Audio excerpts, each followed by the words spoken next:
가장 전선에 있는 인민지원군 제189사단 같은 경우는 사흘을 버티고 싸우다 결국 후퇴할 수밖에 없었으며 제188사단이 제189사단과 임무를 교대하였다.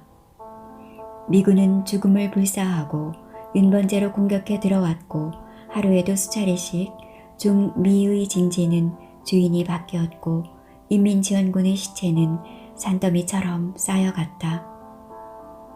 류지에이는 중공군이 가공할 만한 적인 것은 사실이지만 지구전에는 약하다는 것을 알아냈다. 벤 플리트는 아예 자기네 나라 주명을 따서 공격 라인을 정해놓고 단계적으로 진공하였다. 후퇴를 해도 원래의 공격 지점을 넘어서지 못하도록 한 것이다. 미 제8군은 얼마 전 아이다호 라인과 38선 바로 위쯤의 캔자스 라인까지 점령했다. 다음 목표 라인은 유타 라인으로 캔자스 라인이 교두보가 된다. 마지막으로 와이오밍 라인을 점령하면 소위 철의 삼각지에 근접하게 된다. 4월 말 미군이 유타 라인까지 점령하고 와이오밍 라인의 공략을 준비하던 중 중국인민지원군의 공세가 시작된다. 미군은 캔자스 라인까지 후퇴해 방어전을 펴고 있었다. 그러나 인민지원군은 주일 공세로 일주일간 공격을 하다가 역시 잠적해버렸다. 2주일 뒤에 다시 공격을 시작하였으나 이때는 미군은 소위 벤 플리트 화공으로 상대하였다.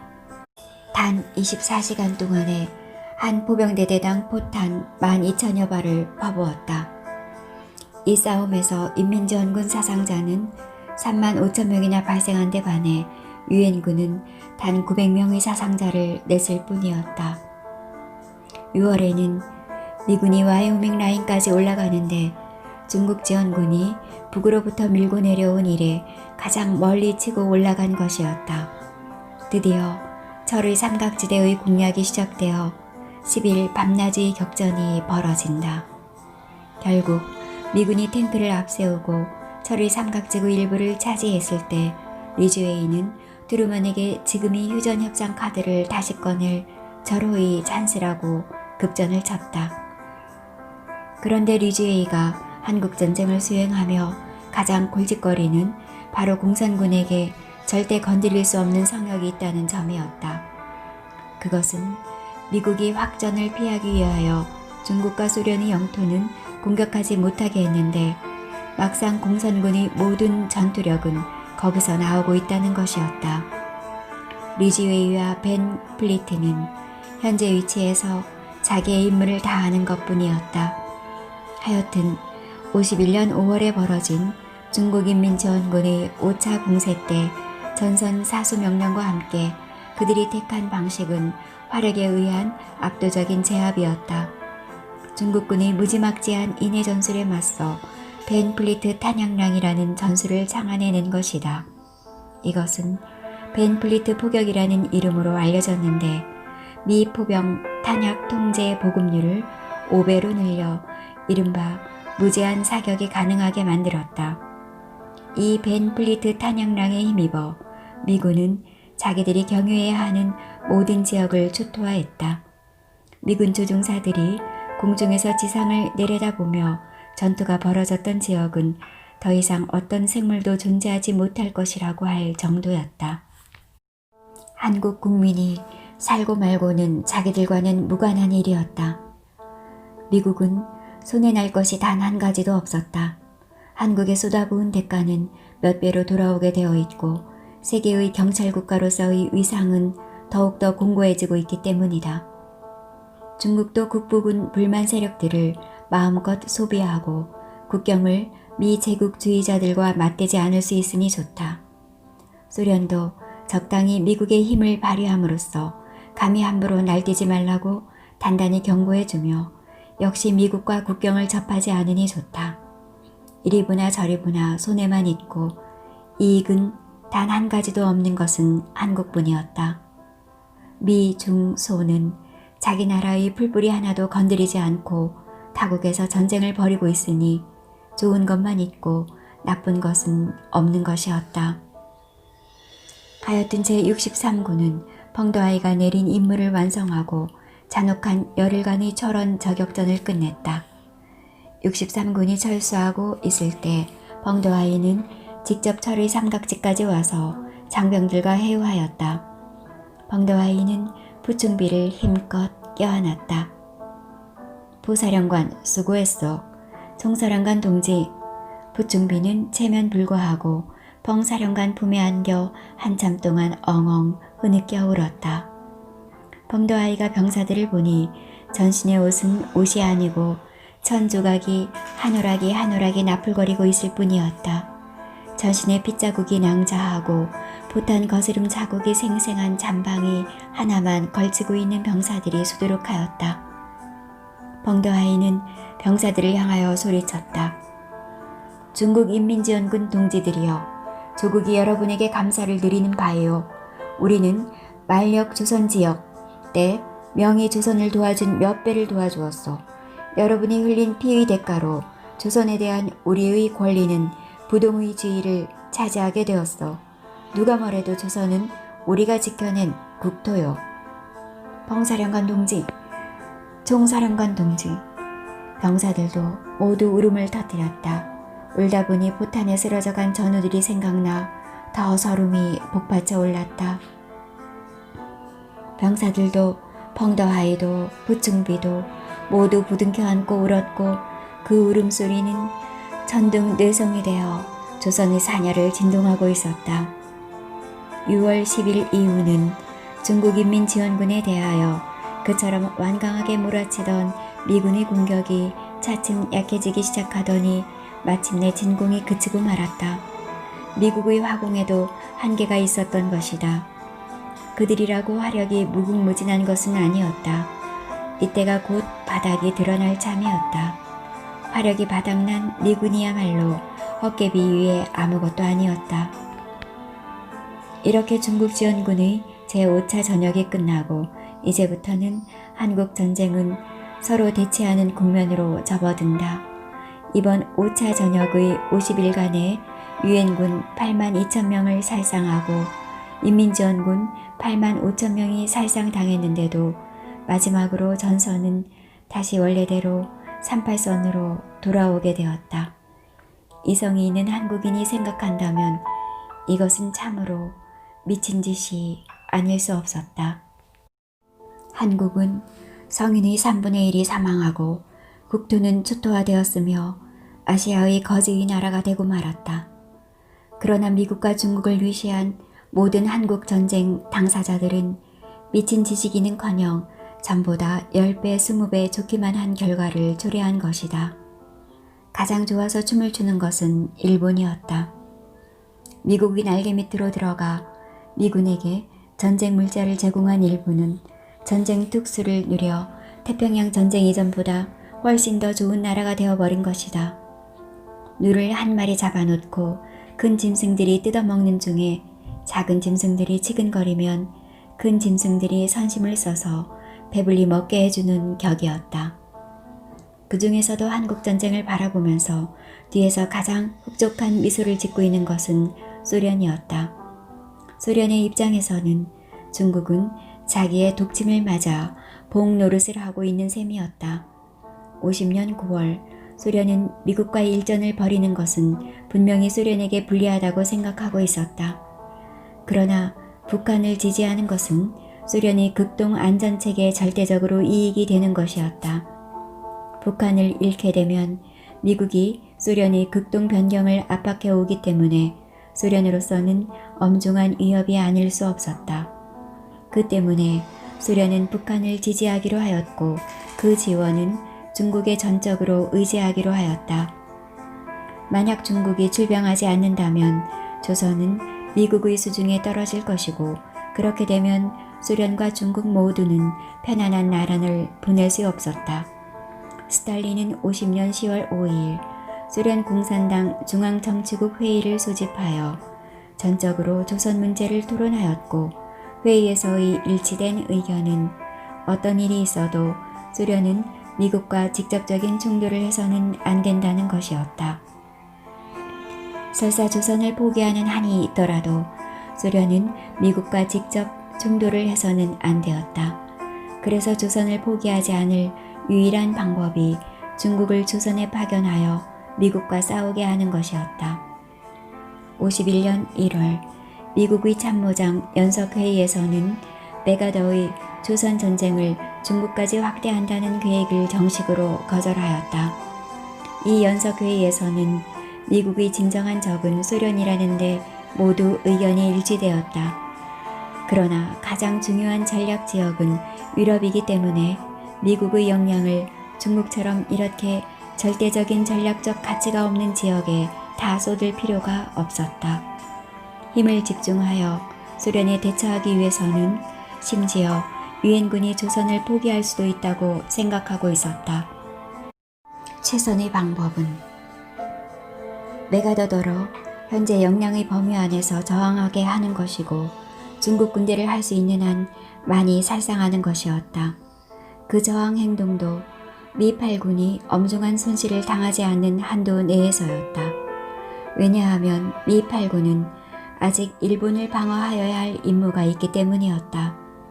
만약 미 8군이 엄중한 손실을 당하는 지경에 이른다면 메가더에게 유엔군을 조선에서 철수하도록 허락할 작정이었다.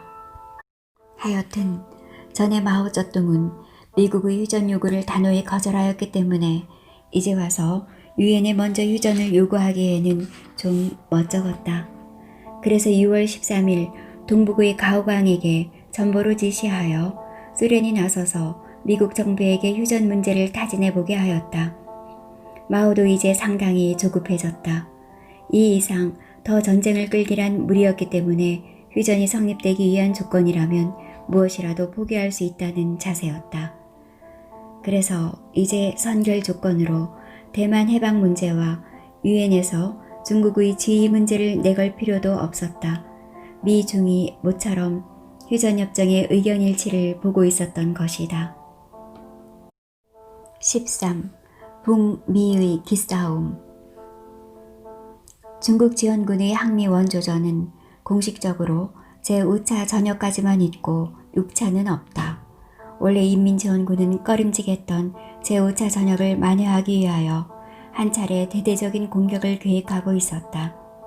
4, 5차 전역에서 인민지원군의 병참 보급은 최악이었기 때문에 5차 전역 후기에 중앙군사위원회에서 인민해방군 총후군부장 양리산과 부부장 장링빈 그리고 공군사령관 리우야러우, 포병사령관 천시렌 등을 공사동 지원군 사령부에 파견하여 본격적인 후군부 창설을 서둘렀다.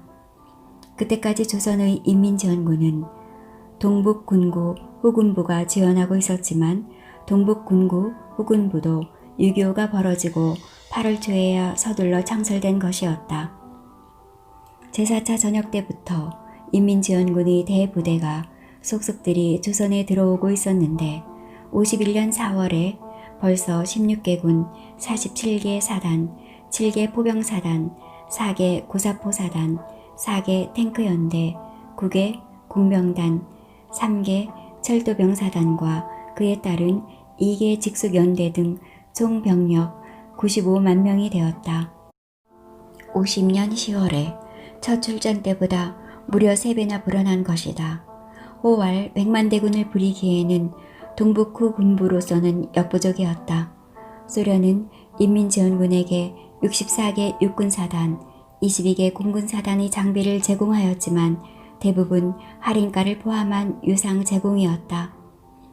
그들은 50년에 이미 미그 15 전투기를 보유하고 있으면서도 중국이 전투기를 사들이려 하자 미그 9 전투기를 제공하겠다고 했다. 중국이 소련의 미그 9 전투기는 미국의 F-84 전투기의 성능에 떨어진다고 항의하자 겨우 스탈린의 특별 허가로 무상으로 미그 15기 372대를 제공하는 정도였다. 5차 전역대의 경우만 보아도 중국 지원군이 필요로 하는 일일 소모 물자량은 550만 톤인데 반하여 공급 능력은 2분의 1밖에 안 되었다. 그런 연유로 51년 6월에 원래 지원군 후방군무사령부가 있던 동북군구 전방근무지휘소를 기초로 하여 후군부가 홍세주의 책임하에 새로 창설되고 조선족 자훈안치로 하여금 참모를 맡게 하였다. 원래는 6차 전역을 위해서 먼저 1개월분의 양식과 탄약을 준비함과 동시에 1년의 유격대를 창립하여 적구로 깊이 투입할 작정이었다. 인민지원군 13개 군과 조선인민군 4개 군단이 출동하고 포병과 장갑차의 지원하에 10개 항공명단이 지상의 작전을 지원할 계획이었다. 그러나 제6차 전역을 실행하지 않은 것은 지원군 부사령관 덩하의 건의가 중요한 역할을 한다.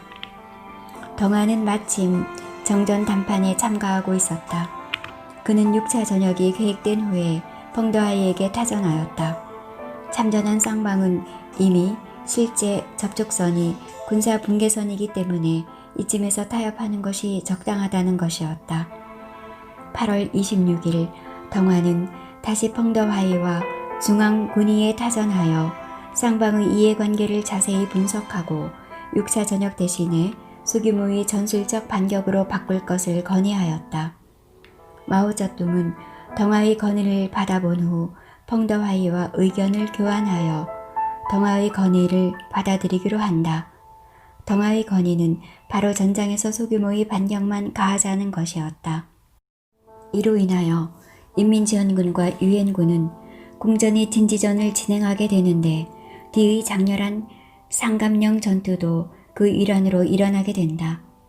알고 보면 51년 하계 축의 방어전은 충분히 전역급 교전이었다. 교전이 지역으로 보아도 동에서 서까지 38선 전역에 걸쳐서 전개되었으며 쌍방이 동원한 병력은 유엔군 측이 14개의 사단을 동원했고 조중연합군이 조선인민군 3개 군단, 중국지원군 6개 군이 동원되어 거의 4차 전역의 수준이었다. 교전 중 유엔군 측은 16만 명의 손실을 보면서 2에서 9km를 전진하였고 미군 측 발표로는 공산군 23만 명을 섬멸하였다고 했다. 쌍방이 주장한 적의 섬멸 인원수를 보더라도 앞의 5차 전역을 훨씬 뛰어넘는다. 그러나 유엔군이 주동적으로 진공하고 인민지원군은 방어적인 입장이었기 때문에 중국의 입장에서는 전역에 넣을 수 없는 것이었다. 51년 5월 31일 미국은 직접적으로 소련을 향하여 정전을 바라는 태도 표명을 하였다. 6월 10일에는 다시 중립부를 통하여 소련이 알선으로 중국에게 정전 요구를 하였다. 펑더하이는 7월 1일 마오쩌둥에게 미군과 한 차례 중등급의 전역을 치를 것을 표명하고 상세한 전역 계획을 세웠다. 전역은 우기가 끝난 8월 중순에 10개 군의 우수한 병력을 동원하여 미군 3개 사단과 터키군 1개 여단을 섬멸하고 다시 5개 사단의 우수한 병력으로 미군 제25사단의 2개 연대와 한국군 제2사단을 섬멸할 기회를 보겠다는 것이었다. 마오쩌둥은 펑더하이의 이 계획에 완전히 동의하나 이번 전역은 오직 정전을 감안한 전투여야 한다고 했다. 그러나 결과적으로 그것마저 취소하지 않으면 안 되었다. 그 원인은 첫째, 중국의 입장에서 별 승산이 없다는 생각이다. 이때 미군은 인민지원군과 비교가 안 될 만큼 강력한 기동 능력을 갖추고 견고한 종심 입체 방어 체제를 갖추고 있었다. 마오쩌둥도 장비가 좋은 미군을 대대적으로 섬멸하기는 어렵다는 것을 민감하게 느끼고 있었다. 때문에 첫째 인민지원군은 이제부터 미 영군의 1개 대대씩만 섬멸하는 것을 목표로 하라고 하였다. 둘째, 미군의 입장에서도 별 승산이 없다고 생각하게 되었다. 이때 미군에서는 인민지원군이 새로운 전역을 발동하리란 정보를 입수한 후 저익이 당황하고 있었다. 그들이 통계로는 인민지원군이 600대의 비행기와 1000문 이상의 대포로 90만 명 이상의 대군이 몰려올 것으로 알고 있었다. 그 때문에 7월 초에 38선을 쌍방 분계선으로 하자는 것을 거절하기는 하였지만談판을 중단할 용기는 없었고 중국에는 38선을 분계선으로 하는 제안을 받아들일 수밖에 없을 것으로 알고 있었다. 인민지원군이 제6차 전역을 준비하고 있다는 소식은談判테이블에서 좋은 성취를 예견하게 하고 있었다.